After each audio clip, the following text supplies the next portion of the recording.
آج سے کم و بیش 3500 سال قبل مصر میں فرعون نے بنی اسرائیل کو اپنا غلام بنا لیا تھا۔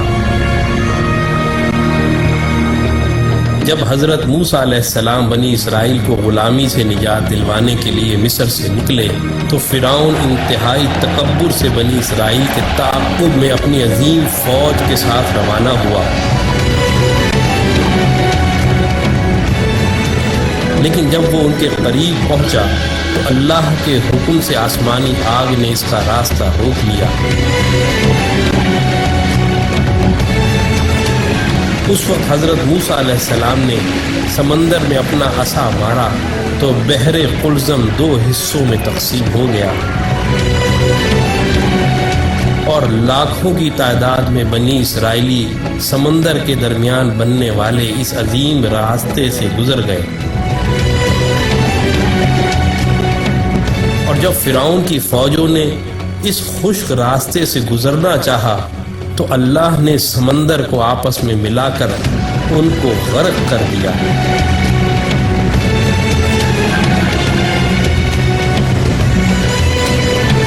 یہودیوں اور عیسائیوں کے عقیدے کے مطابق فرعون کی تمام فوج تو غرق ہو گئی تھی، لیکن فرعون کنارے پر ہونے کی وجہ سے ڈوبنے سے بچ گیا تھا اور بعد میں وہ اپنی طبعی موت مرا تھا۔ 1898 میں مصر کی مشہور کنگز ویلی دریافت ہوئی، جہاں مختلف مقبروں میں فرعون سمیت دیگر کئی بادشاہوں کی حنوط شدہ لاشیں دریافت ہوئیں۔ اس دریافت کے 83 سال بعد 1981 میں جب فرعون کی ممی خراب ہونے لگی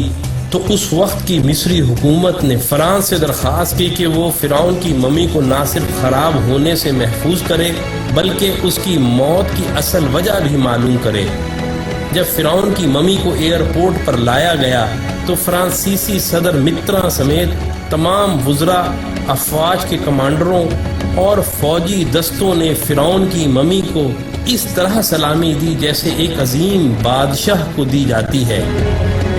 اس کے بعد فرعون کی ممی کو ماہر ڈاکٹروں کی ٹیم کے حوالے کیا گیا جس کے سربراہ ڈاکٹر مورس بوکائے تھے۔ ممی کے مائکروسکوپک ٹیسٹوں سے پتہ چلا کہ فرعون کی لاش پر سمندری نمک کے ذرات موجود ہیں، جو اس بات کا واضح ثبوت تھا کہ فرعون اپنی طبعی موت مرنے کے بجائے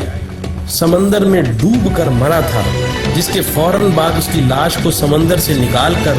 حنوط کر دیا گیا تھا۔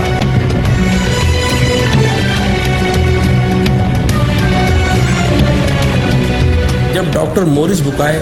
آخری رپورٹ مرتب کر رہے تھے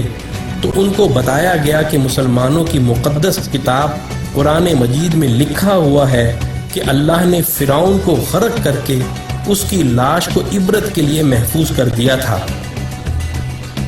یہ سن کر ڈاکٹر مورس بوکائے اس قدر حیران ہوئے کہ حقیقت حال جاننے کے لیے مصر روانہ ہو گئے۔ مصر میں ایک مسلمان سائنسدان نے فرعون کی موت کے حوالے سے قرآن کی درج ذیل آیات ان کو پڑھ کر سنائیں، اور ہم نے بنی اسرائیل کو سمندر پار کر دیا تو فرعون اور اس کے لشکر نے سرکشی اور تعدی سے ان کا تعاقب کیا، یہاں تک کہ جب وہ سمندر میں ڈوبنے لگا تو کہنے لگا کہ میں اس خدا پر ایمان لاتا ہوں جس پر بنی اسرائیل ایمان لائے ہیں۔ اللہ نے فرمایا